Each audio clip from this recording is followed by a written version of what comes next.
morning, everyone. Welcome to the Good Morning Education Show. My name is Rotimi. It's such a lovely morning once again to be here. This is Wednesday, 23rd of June, 2021, and we're excited to be here. This is the Good Morning Education Show. We're streaming from Lagos, Nigeria, to West Africa, to Africa, and ultimately the entire world. If you are joining us, please do let us know your name, where you're joining from. Don't stay quiet. Don't be quiet. Share your location with us. And of course, along the line on the show, we would love to hear from you. We would love to hear from you. Yes, absolutely. Want to know your thoughts on the comments and contributions that you have. And do not be shy about that. We will entertain your questions as well. If you do have questions concerning the conversation of the day, please feel free. We have our experts and analysts willing to share their thoughts and shed some more light on the questions that you have. And on the show, we normally take you through the world of education on the headlines, news headlines. And then we don't stop there. We have what we now call the grant for the day. And for some time now, we'll be sharing every day, Monday to Friday, grant opportunities, funding opportunities for projects, for initiatives, for your school, for your profession, for yourself, for your initiative. And these are things that can boost you, that can push you. And I believe that if you take advantage of all this, you will have a great experience. I'd like to use this opportunity to ring the bell of blessing for our loyal tribe members. Olatunde Adebayo, thank you for joining. And thank you for always being there. Thank you for your comments and contributions on the show. I'd like to also thank and welcome Eunice. Eunice is in Lagos. Olatunde is in Lagos. And we're expecting many people. We've had conversations and viewers from across the world. We've had from South Africa, from Lagos, from Ghana, from Kano, from Abeokuta, from Port Harcourt, from Calabar, from different parts of the world, from UAE. We are from Ireland, we are from UK, we are from Canada. In fact, one of our analysts is from the US. You know, it's just been a great time and it's just a great experience. We look forward to having you consistently on the show. To those who are out there who want to stay anonymous, we want to thank you all the same for being there. For those who watch the replay, we want to thank you. And let me just bring up one of our analysts to the studio this morning and welcome Fin Folu Falodun. Good morning, Fin. How are you today? Good morning, Professor Aitaya. Good morning to our tribe. Oh, I didn't forget your title. Don't worry. The Good Morning Education Show is becoming an academy and an degree awarding academy. So good morning, everybody, and welcome to the show this morning. Thank you very much. All right, we're going to go straight to the conversation of the day. I'm sure you know we have headlines. And just before that, I just want to use this opportunity to tell everyone out there that I and Dr. Motola Akinfola, we will be having what we call a grant development webinar. This is going to take place on the 30th of June, the last day of June. We're going to be having a grant development webinar. The details will be coming out before the end of the day. I'd like everyone to take advantage of that. So all the grant opportunities we'll be sharing and some more insight into the world of opportunities that are out there. We will be teaching you on strategies and steps to take to be able to, leverage on this, at the end of the day. So you don't want to miss it. You don't want to miss it. All right. So do you have anything you want to share?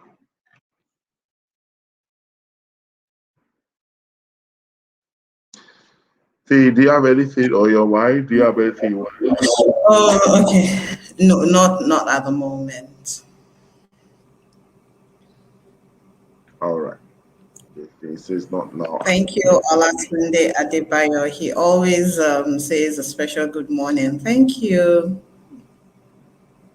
Yes, and it's always calling us executive educators. All right, without wasting much time, I think we just head to the first headline. Our headline We have Ikpiazu advises students on responsible usage of mobile phones during this a quiz competition, a school quiz competition. This is coming from this day. What are your thoughts on that? There are mixed reactions to gadgets in schools and students using gadgets. Some say no, no, no, not at all. And some say yes, you can use them, but at specific times or measured usage. But one thing that I would align with the governor that the use of gadgets and especially of mobile phones should be responsible. They should use the mobile phones responsibly. We're in a technology world where everything is moving fast. Now you can have it's much easier even for the teachers if that kind of synchronized learning can go on in class as you're teaching, you're looking up things, you're checking out trends and all of that.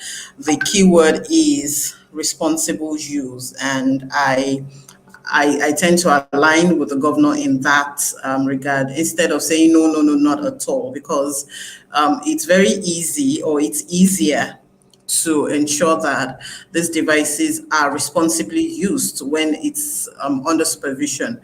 The moment they're out of school and they're out of class, they're still going to use it anyway. So, we know how those things are. When you put a ban on something, that's when it becomes very enticing to use.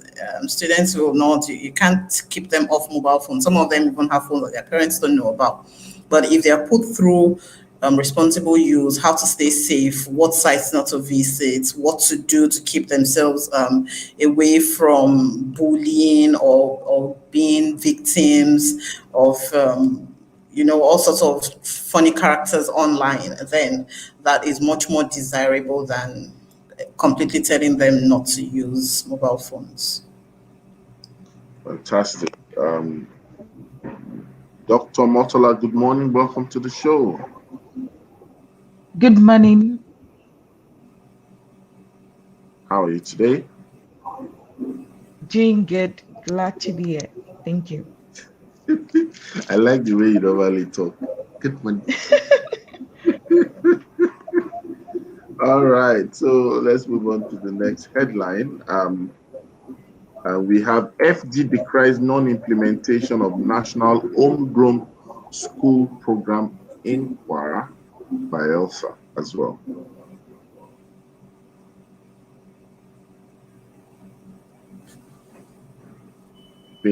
Let's have your take on that. The what's it called? The coordinator of the homegrown school program said initially those two states couldn't get on the program because of non-compliance with certain standards, and then because of COVID-19, the pandemic, and all of that, the way it went. But I think I would say that Quara and Bayelsa will be doing their students some harm if they don't get on the program, even though the effectiveness and the quality of the program is a different thing. But no matter what it is that they are offering now, with the one meal or whatever it is that they're offering right now, their students are, except they have an alternative, a better alternative to the federal government's own, then they can say we're not getting on that program, we're running our own program, which is of better quality and maybe of better quantity. But aside that, I think they're doing their students, they're denying them the privilege of sharing and eating out of what the federal government is making available, particularly for primaries 1 to 3 students. Dr. Motola, what do you think about that? For me, yeah, I think that I'm not really sure. Like, the question is like, where's the money coming from and how sustainable it is? So it's not enough for them to start, Because based on the news, they're saying that only 1,500 students have enrolled, and there are at least 96,000 students who can benefit. So the question is sustainability. Can they sustain it if they get to the maximum amount of students that can benefit? And yeah, so that would be my question: is that can they sustain it if they start the implementation of it?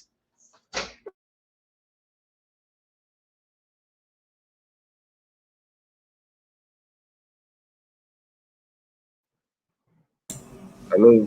All right. So we've seen that. I think we need to look at the You next said? headline. Develop. I said the next headline. Develop maritime varsities permanent site. COA urges federal government.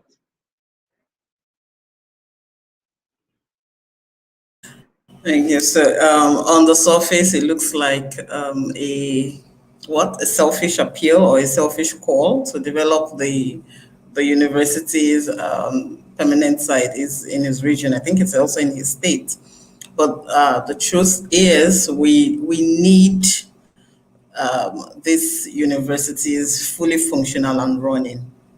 Now, the question is, this is a site, a university site that has been under construction for God knows how many years. And in the past 2 days or 3 days, we have had headlines about the flag off of five new higher institutions. If there is not enough money on ground to run and to complete the ones that are existing, that says a lot about the one yet to be born. You know, it's like a family. You have three children that you can't even clothe and feed properly, and then you're talking about having four more children. It's clear that that um, that equation is not going to be balanced. So yeah, we need this. You know, we have a lot of Nigerian students who want to do maritime, who want to study maritime, what now? Maritime studies, training, engineering, and they can't find. There's not enough space or room for them. They don't have enough universities or the right universities to attend in the country, and so they have to keep to go out of the country, take out part of what would develop us as a country, take it out of here. And really, it's not good for, it doesn't augur well for us that we keep having our students and our professionals being foreign trained all the time. There is a high possibility that they're going to be loyal to these countries that are training them. So really, this call is a good one, and hopefully um, all of the other universities that need touch up, that need completion, that need every other thing would get it.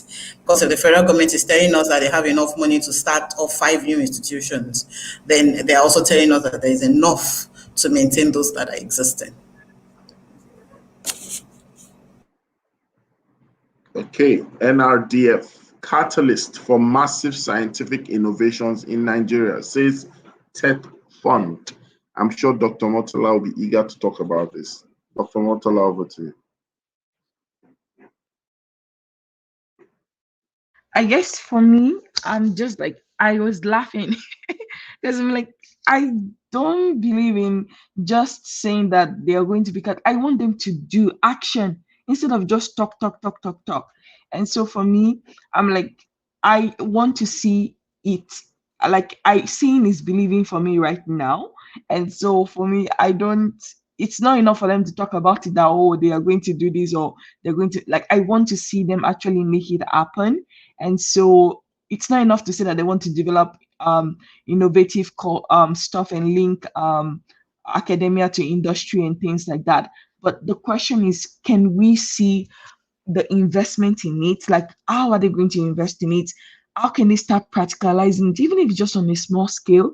So it's not enough for them to say that we have a framework, we're planning to do this. Like, when can they actually start executing on this? And when they do, that's when I will be impressed by it. But for right now, I'm just like, okay, this is just talk.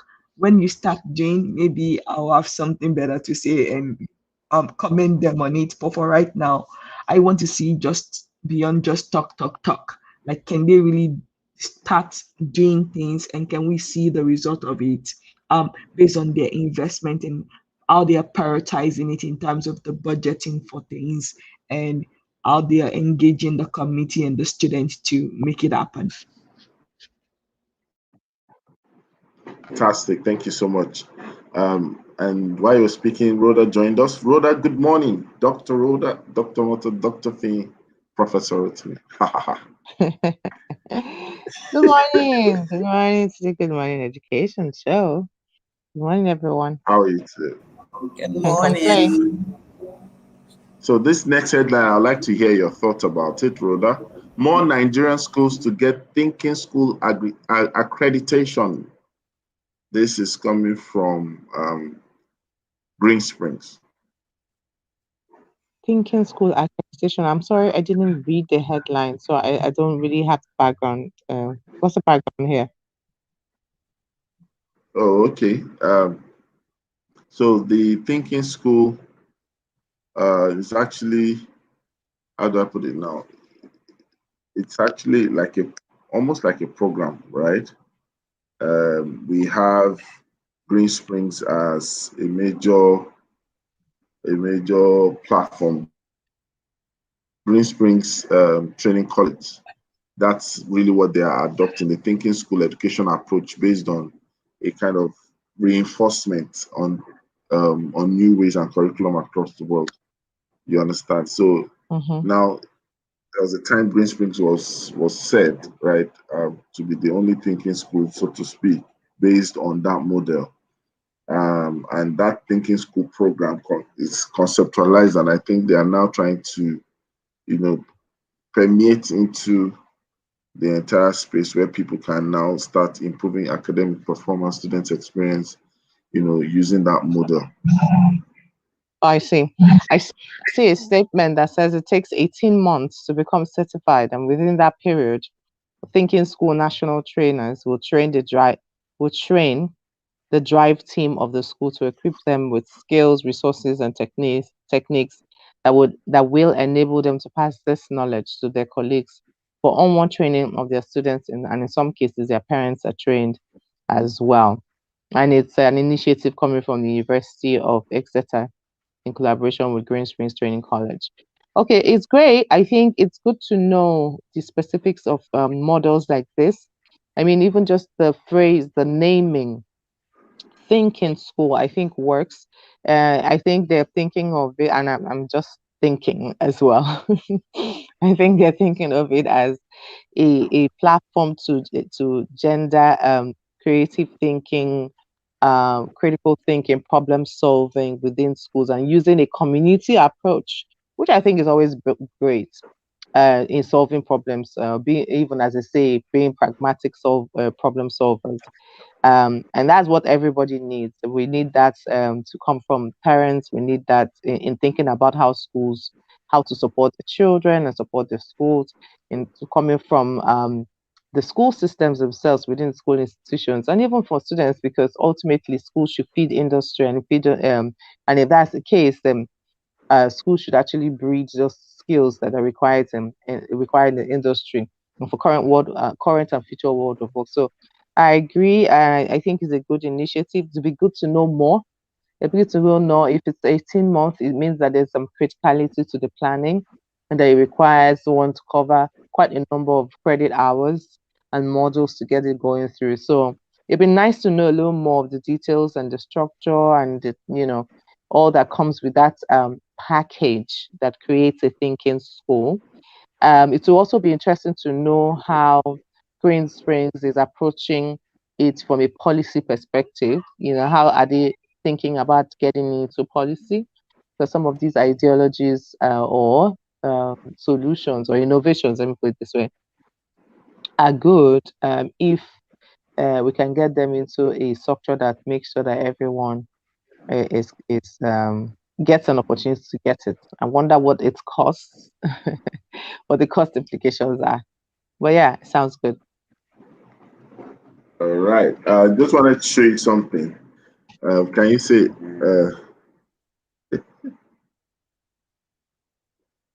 Rosa, can you see it now?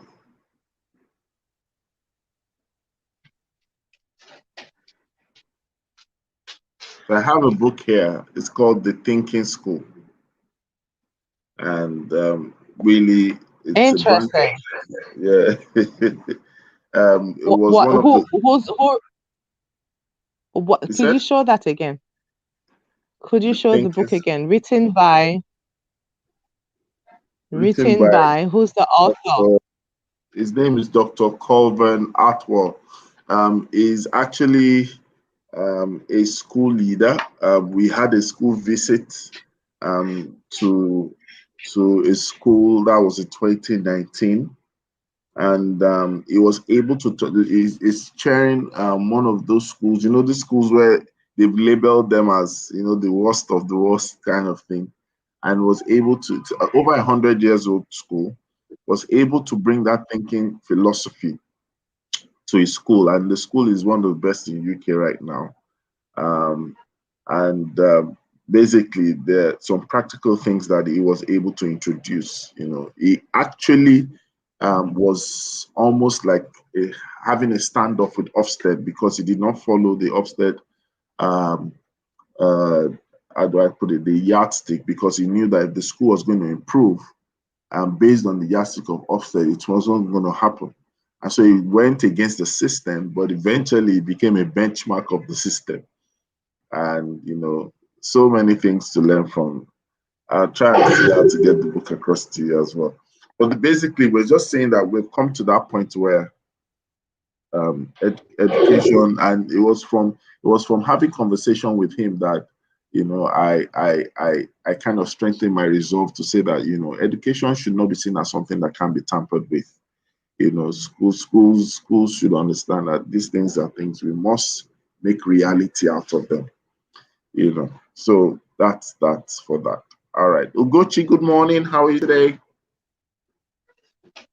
Good morning, Mr. Timmy. I'm very well, thank you.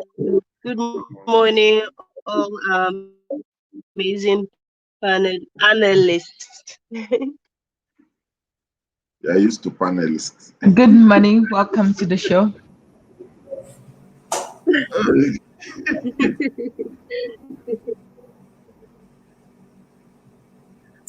Of the day.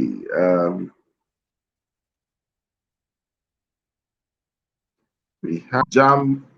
I think we're tired of jam. Um, Honestly, I Yes. don't want to say of jam. I am just angry with them. Like, I'm like, why would they wait till so late to tell them to delist the centers? And apparently now the student could not participate in the Tuesday exam because they couldn't find them a new center. So I'm wondering, are they now going to wait till the next time, which is like a year from now when they do jam again, or are they going to create another emergency jam date for them in the next couple of weeks or days? And so the disorganization is very annoying. Well, it is. It is what it is. So we have another one. Universities in America admit 13,000 Nigerians annually. This is credited to the U.S. Embassy. Including safety checks. Yes. I like that, Rhoda. That's correct. Bell of blessing. Yay, that's what. So, safety that number. She's a statistic member. We're proud of her. Wow, I like Mhm. that. But But it tells sometimes, a story though. Oh, please go ahead. yeah, as in, there are times that once you see figures like this, you just imagine that. Are you serious? Is it that much? Nah, Rotimi, come on. There is actively nothing. Where the number of people seeking an education in Nigeria are in the millions. It's a small percentage here, but anything with our percentages comes to a large number. So that's great. I mean, it's interesting. Immediately I see these kinds of headlines, the next thing I'm thinking of is, my God, look at the money going there. You Yes, know, exactly. that No, brother, I think we should have been twins. Actually, we should have I been know twins. What we are happened? twins. You- We are twins. because I as just in think, yeah, go ahead. 13,000 annual, not 13,000 in 5 years. Mm. That's right. This is like steady, and for this to happen, there are other value chains involved. Say Of that again. course, accommodation, transport, um, Mhm. Visa. feeding, the insurance, Oh my visa, goodness. flight ticket, like the whole works. Wow. And you see, that is why, Wow. yeah, thank Wow. you so much, Safety Chick, for outlining the value chain. Because sometimes Wow. people don't get to understand how much the value chain of Approximately almost like a anything. thousand people every month. This thing, when you convert it to naira, is in the billions of naira of Yes, Nigeria's pockets going into the US, and you think they will stop? Oh my God, this is big business. So it's it's not big going to business. stop. And I ask myself, imagine if that was coming in here just because we had a strong education system. The people don't understand the connection between education and The GDP. This economy. is one of Yeah. it. This is Yeah. just one That's part why of a it. university goes to a village and the whole place opens up. That's right. Obviously, It's just they the know these simple things. They reason. know these things. Yes. Strikes alone in Nigeria, when students go back, those students that have like campuses in those kind of localities, when Yeah. students go back, you see the way they welcome you. It'll be like you're like a local like a local champion. I'm serious. You No, know, but we're everybody's excited that you're back. Yeah, because we're talking about income generation here. We're talking about survival for some people. Some people is thrival, thriving. But it's just money. And of course, at the end of the day, I mean, the crux of it is that people are searching for a better life. And people are searching for a better experience. Because Also, when you, yeah, go ahead. let's not also forget part of the valuation is like even the money they spend in preparation, because this is something I do on the side sometimes, and almost every month I get like maybe 5 to 6 people saying that, oh, I need help, I need assistance, and even their agency that this is their business model, and Hmm. like at least I know that they spend between 400,000 to 600,000 in processing, and it's not just the United States. Like think of Canada, China, other countries as well. So it's not just like US is just a small, like yes, I US is was the most going to popular place that say they go to. that. But yeah, I but was also going to say that this is mhm. just US. Go ahead, please. Yeah, so it's ridiculous and it just makes me mad because, and I will not even lie, I'm a product of the one that transferred. I did my bachelor's, my master's, my PhD in the United States. So I was ready to get out of Nigeria while I was in secondary school because I was like, I don't want to spend 6 years in university. No way. That was my drive. I was like, God, when there's no way I cannot spend 6 years, because that was what was happening. That was what I was seeing. I'm like, me, I cannot do this. I want to apply and implement as I'm learning. I cannot stay That's 6 years right. in university. Did And you that was hear how I that? got out. And for me, I spent 3 years in the university in the United States. I was able to finish in 3 years and get out. My master's degree within 9 months, I was done as well. And so, like, there's so much reason why people, and I really hope that we can really better create our education system. So, Mr. Professor Rotimi, we are going to be begging you to please help us and help the education system to be better. And all of us too, we have a part to play. And yeah, so I'm really, really exactly at the same time just like sick to my stomach about what is currently happening, but also excited about what is possible for the future. And now we can innovate and create better education system across all levels. Yeah, and the key thing she said is that I wanted to learn and implement.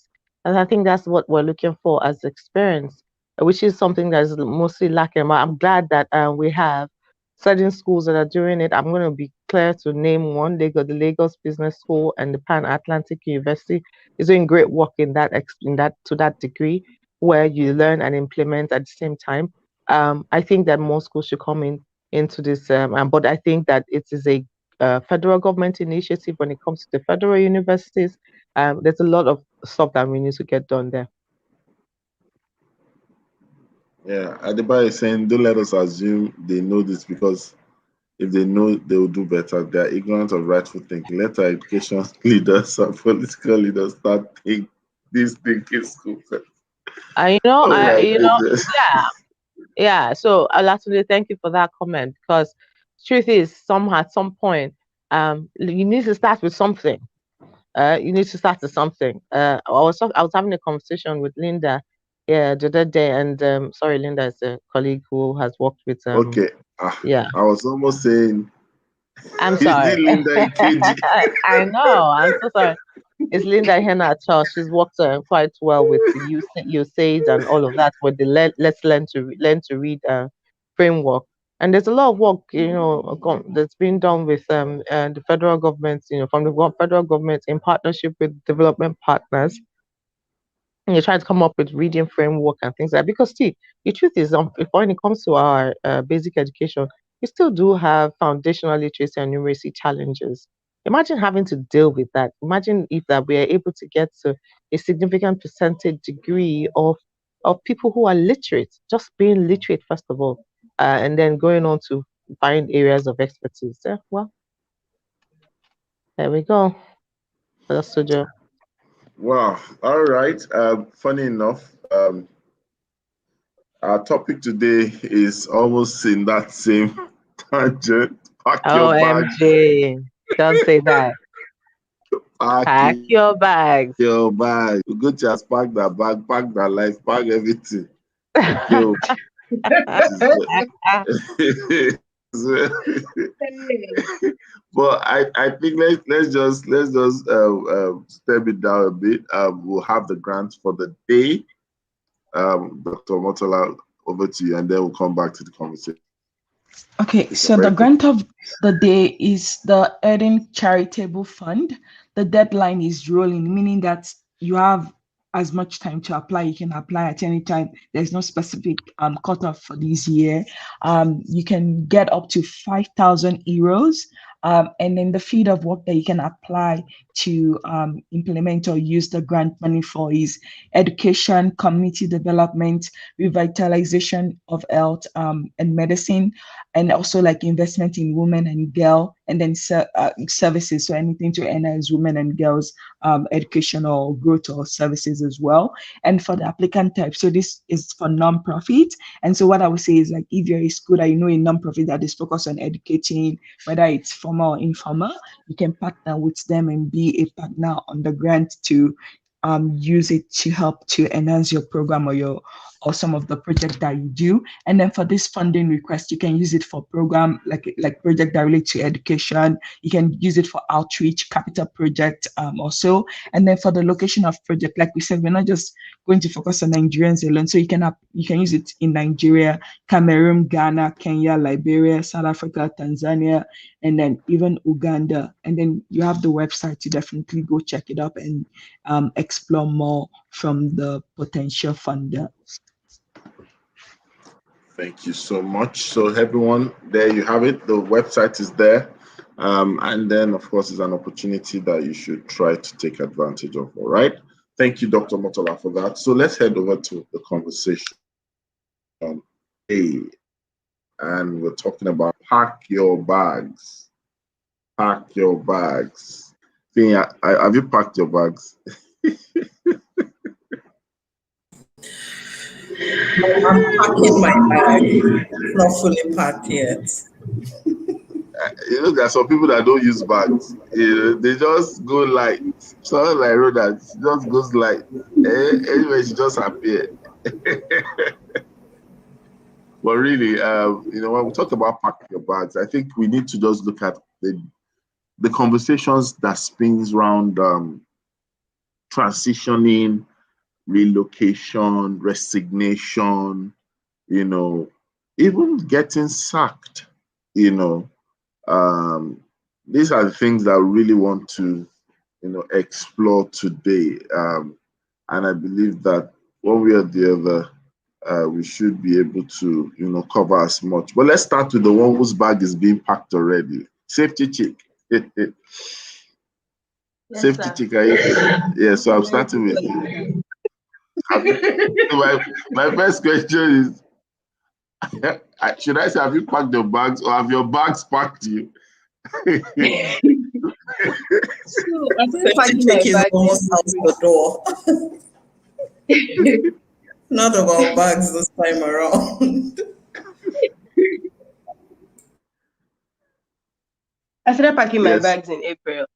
like the literal Mm, bags, and that's because I need to do a lot of sorting, things that need to go out to other people, things that would need to remain with me, things I will need to hand over to staff, just yeah, putting the foundation together. So that's for literal packing of bags. mhm, mhm, I, I have some personal questions for you. We'll talk personal. I started dividing your inheritance. Eh? Okay. All right. So let me ask Rhoda really. Why let's start with resignation. Why should a teacher resign? What are the things that causes that to happen? Why should a teacher resign? Which I mean, we all know the answer to this question. One, um, you are bad at the job. I didn't see that coming. Because sometimes that happens in two ways. One, you're not justice, you're in the wrong place. And two, you've been given feedback that when you're about to be bolted out. So that happens. But apart from that, um, just looking for a better, looking for better. You feel that you're better than where you are. You feel that you can give a little more. Either you're living because you're going to a place that pays you more and there are better benefits, or you've got an increase in status or level. So you pack your bags and you leave from one school to another. For some others, it's pack your bag and leave the entire sector to another. COVID-19 did that to quite a number of teachers, making them realize that, look, I'm not sure this is what I want to do. um so it's a combination of things, a combination of I can't find myself here. I'm not doing well at the job. I need to increase my pay or my benefits or my status. Those are there. Sometimes it's even other things like, oh, I want to go take a pause and go for to learn more, come back. So it's not necessarily a pack your bag to pata pata never come back. It's just to pack your bags to go and do more to learn. So yeah, there are a combination of things, I would say. On the flip side, I would also say like they can also pack this bag in the sense of like not waiting until the school provide all the resources and things they need for them to do the work that they need to do or to get the resources they need to the student. So for instance, like I know a lot of school here or a lot of teachers, they do a lot of like campaign or request for funds or like material need that their student or their school need. And so instead, so they don't just put all the responsibility, well, because the government did not provide it, but because the owner did not provide them. So the teacher take on that personal responsibility, you know what, I am going to fill my bag up to bring all the resources, the tools that I know that my children or the student need to thrive in my class to school. And I'm going to find a way to get those things that I need to put into my bag to help students. So that would be the other flip side that I would say we should consider as well. Okay. Thank you, Dr. Motola, for that. Question. Since we're talking about resignation, right? Um, what should be the proper procedure, or how should educators, plan their readiness? I'm going to ask you to answer that. So you have to leave. You've heard Rhoda shared some reasons, about 3 to 4 reasons. Now, if that applies to such people and that is what they found out to be the way to go, what should be the necessary steps, the proper professional steps to take?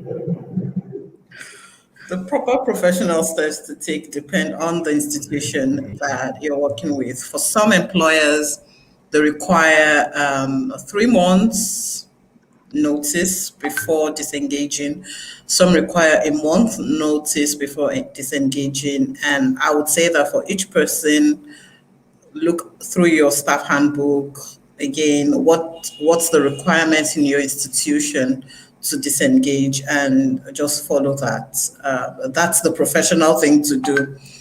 Some would say that if you're to give 3 months notice, for instance, and you're giving less than 3 months notice, then you're paying them back for those number of months that in lieu of notice. But the professional thing really to do is to play by the books. If you do not want to be professional, then there are ways to just cut around and maybe take a short leave to, there's something, family emergency happened. I really need to go see my great grandmother's uncle's nephew in the village who had an accident, and I'm the only one around. And take that kind of break away, and then maybe some days after say, oh, I did not know I had to stay longer. And that's the unprofessional way to go about it. But since the question is the professional way, I'll just say play by the books, what your institution requires, the amount of time they require, and if for any reason you're not able to give them the amount of time they require, the notice, maybe things work faster than you thought. I think the honorable thing to do is to let them know that, oh, this did not happen according to plan.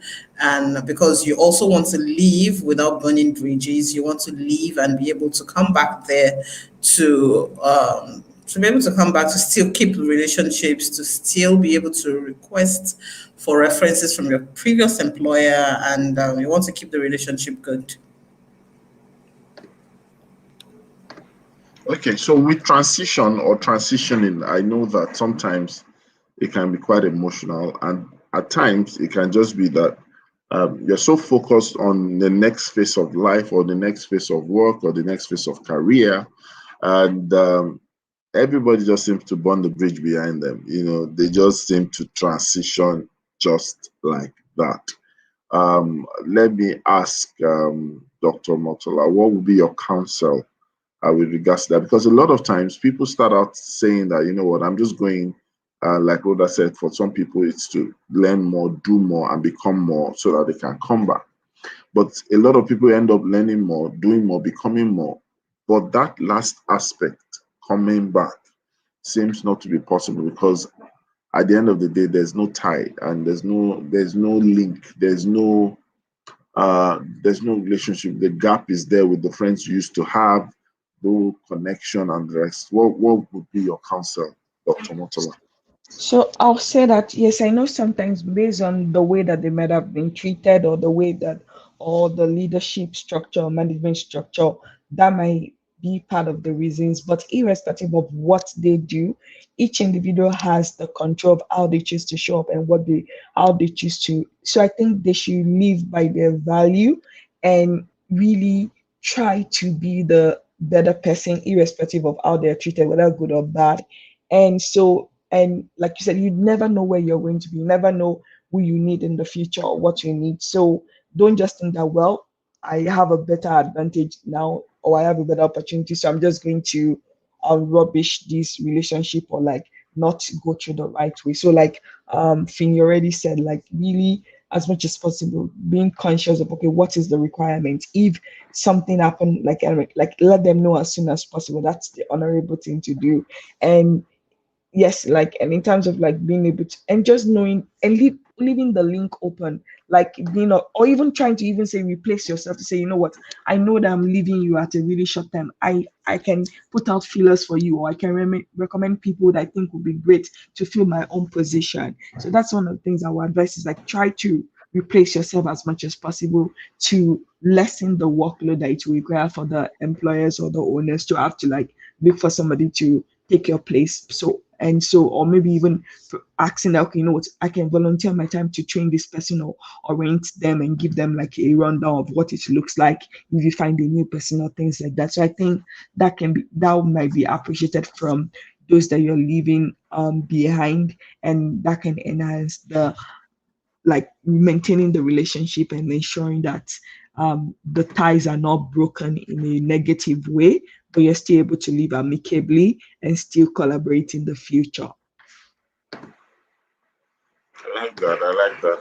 Quite important for us to look at it from that angle. And let me take this other question, especially when people are trying their possible best, packing their bags. I know that there are times that you have another set of people who, I've shared this on the show before, who sometimes are they're just adverse to movement. There are many things we've been raised with. For some people, it's like, what are you looking for? What are you jumping up and down? Who says that it will be better? That stay there syndrome.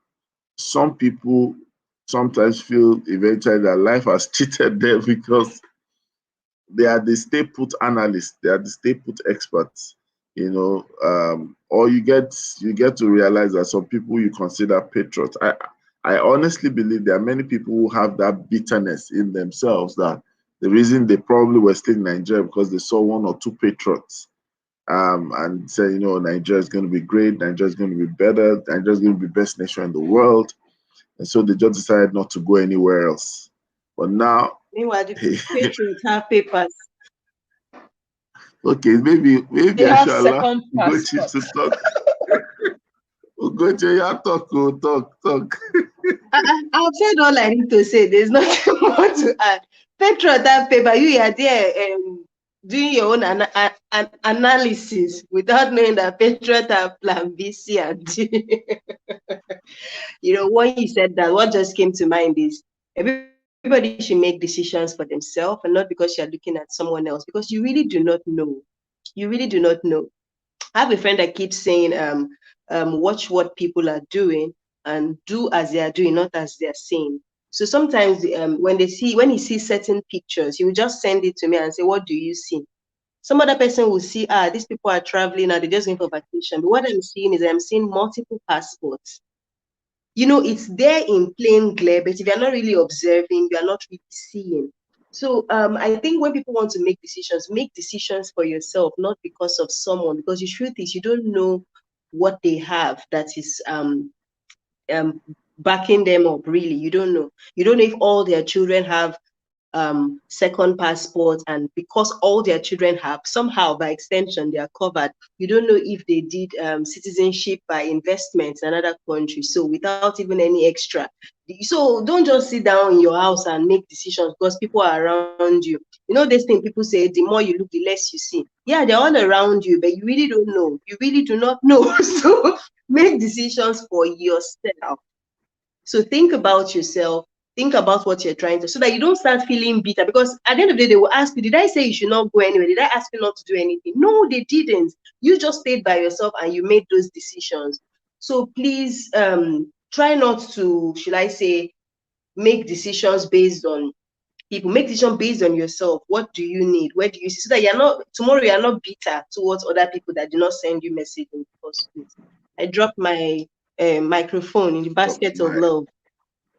O'Shea, that's the time you should say O'Shea now. Safety chick. You've said it for me now. No. Give me the Jackpa O'Shea. That kind of Jackparized sound. We're having a comment from Olatunde Adeba. It says, if the atmosphere for work is not cordial, people tend not to follow the standard procedures laid down by such institution. Example, if a teacher does all the right thing and takes the right steps, but knows still they are now targets for even declaring their intent. This too is a factor. All right. So impacting. Okay, Roger, over to you. Oh no, go ahead. Sorry, I wanted to leave a thought, but no worries. No, go ahead, Rotimi. Okay. What? Anyway, just related to the thought about resigning honorably and packing your bags honorably. I think it's two ways. It's like from the organization and from the employee or the one who is packing their bags. Some organizations make it simple for people to pack their bags just because they decided or they overlooked how they should be design their processes and procedures. There shouldn't be. No one should come into an employment without understanding the terms of engagement, without understanding the terms of references as well. And because the terms of engagement pretty much just really stipulates clearly in your employment letter how to disengage from the organization. So certain organizations don't have it, and that's where the concern is. When someone comes in, you know that for you to leave, you need a terms. I mean, any school, no matter what that school does, as long as there's a timeline between when children, between a period where a teacher should be in front of the kids and not disrupt the kids' experiences, which is what parents pay for, or the governments have already paid for the parent on behalf of parents. You should not leave within a term.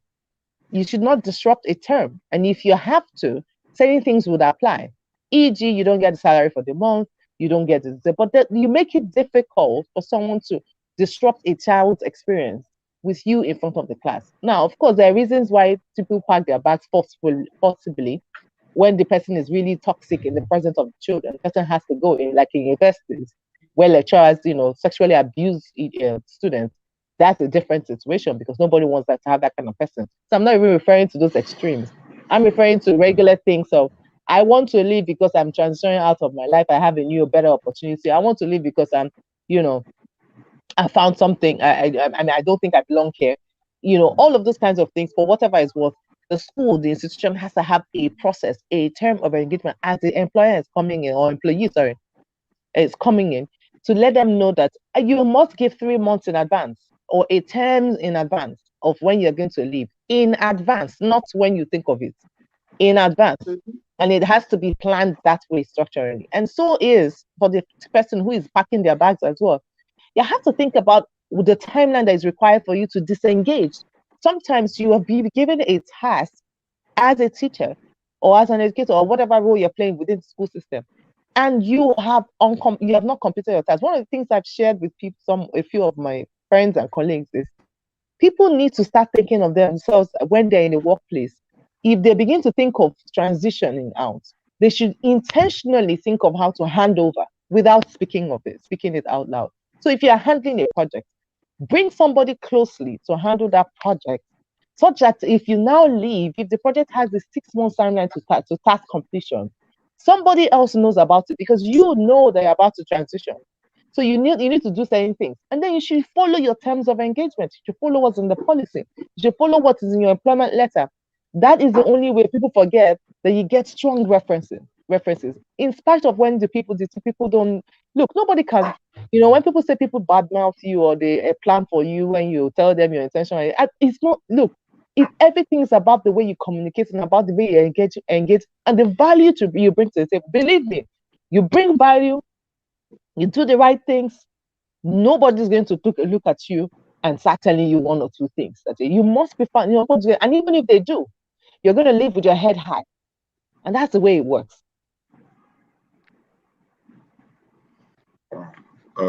Thank you so much for that, Ruda. You just, you answered like 3-4 questions with that contribution of yours. Fantastic.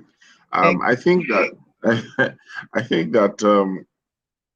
everyone must realize that planning is almost like a must for every professional out there.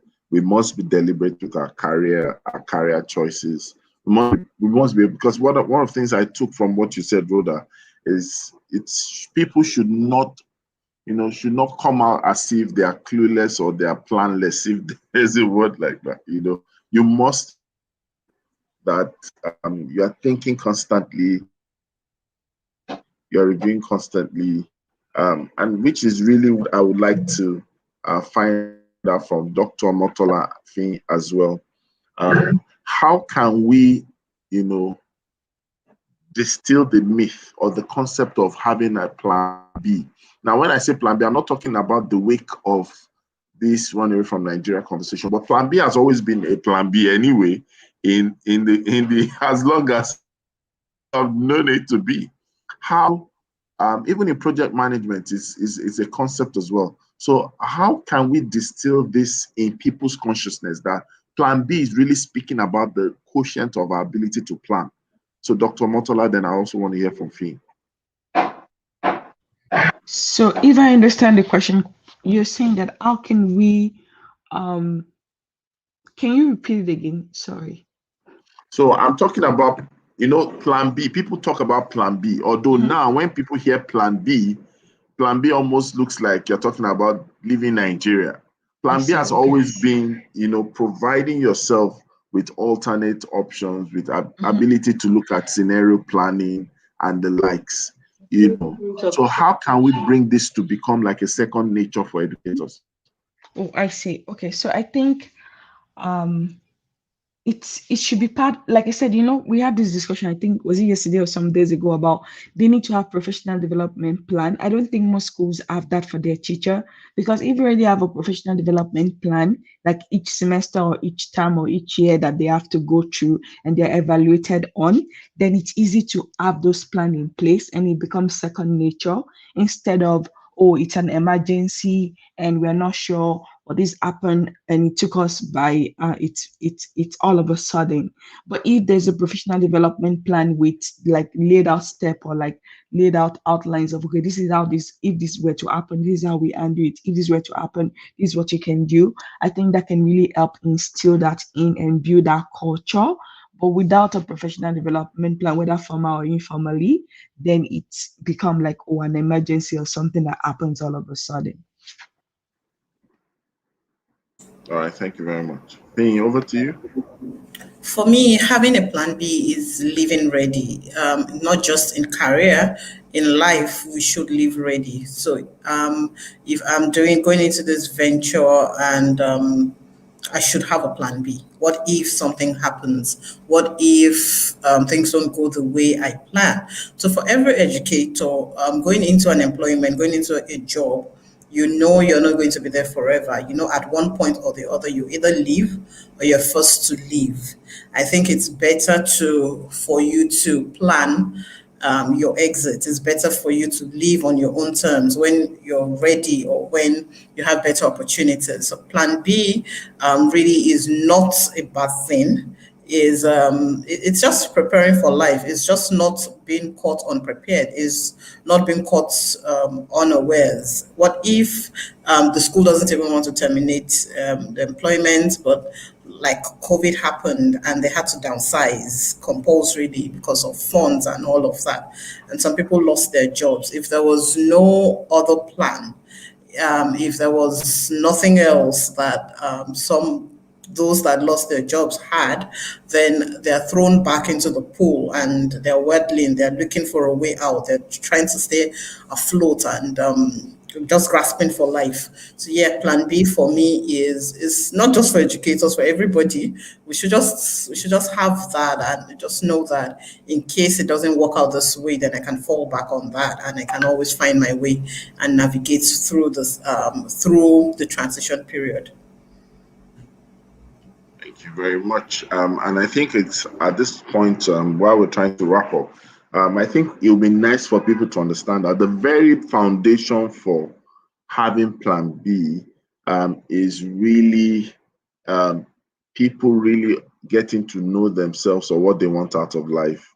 And I love the way you said it. It means living ready. And educators should also try to leverage on friendships. I was sharing something with a group that I lead on Saturday. I was talking about the power and the currency of friendship, because a lot of times I think our generation seems to be a bit more closed mouth in nature than previous generations. People who you truly call friends should actually, you know, stir you up to other things. Those who built houses then, encourage their colleagues and friends. In fact, sometimes some of them plan to build houses together.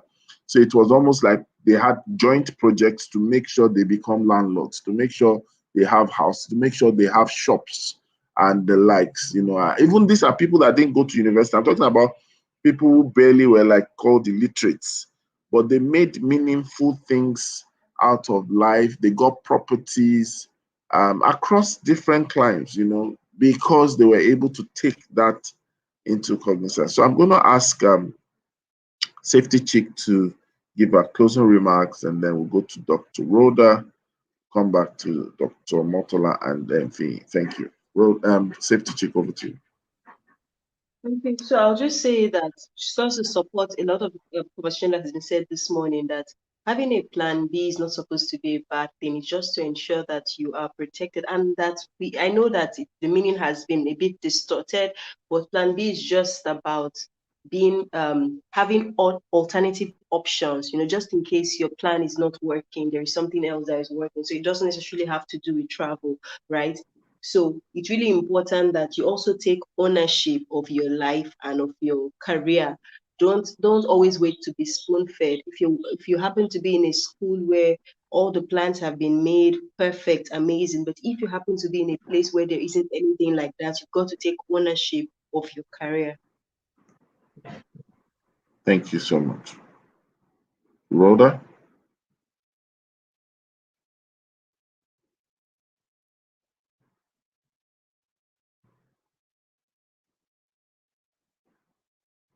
Rhoda, are you there? Okay. While we wait for Rhoda, Dr. Motola. I'll just say that part of packing your bag might be also developing yourself. So not staying at the current level that you're in. So if there's opportunity for professional development, personal development, growth, invest in that. Don't wait until it is mandated and then you're forced to pack your bag because you're not innovating, because you're not growing, you're stagnant. And so part of packing your bag might be staying, like Finn said, living ready, staying ready. So like investing in your growth, like always looking for ways to innovate and better serve the student, better serve the education system. And so don't just see it as just, oh, let me get out of this country or this industry, but how can you stay ready in developing and being the best you can be and being an exceptional teacher or educator wherever you find yourself. Okay, Finn. And my final thoughts would be to that educator who has already packed their bags or who is packing their bags, and you already have an exit plan. Um, as you work on your exit plan, as you prepare to transition, as you prepare to relocate, still give the best to the institution where you are in. The fact that you're leaving doesn't mean that you now give them haphazard service or just throw all caution to the wind. It's for the period you are there, you're still in the employment, you're still bound by the terms of employment, and you need to honor and respect that and ensure that your leaving is on a very good note. Thank you very much. And Finn was able to say your leaving is on a good note. So we must live to that, that our leaving today must be on a good note. So I believe the tonality of our goodbye will be very high. I believe that the tenacity with which we say it's a great day is going to be high. So, ladies, it's time to leave on a good note, right? At the count Yeah, sure. of three. On a good note now. You said at the count Okay, of we missed three. the count. Yeah, so you do the good note, which is it's We always a missed the great. count. You didn't tell us the count. We were waiting for the count. I did the count, except you didn't hear No, me. I said we Was one, didn't hear you. two, frozen. three. It's It's always always a a good great morning morning on the on the Good Good Morning Morning That was Education Education Show. Show. rehearsal. That's the rehearsal. Now the we need to leave on a great note. Ready? All A right. very strong note. Ready? One, two, three, go. It's It's It's always a always great always a a great great morning morning on the morning Good on the Good Morning Morning on the Education Good Show. Morning Education Education Show. Show. Take care. Have a great day. Have a wonderful time. Apply for the grants. Get ready for the grant development webinar. See you tomorrow, same time. Bye bye. Wave to your fans. Wave to your fans. Bye. Oh, and to all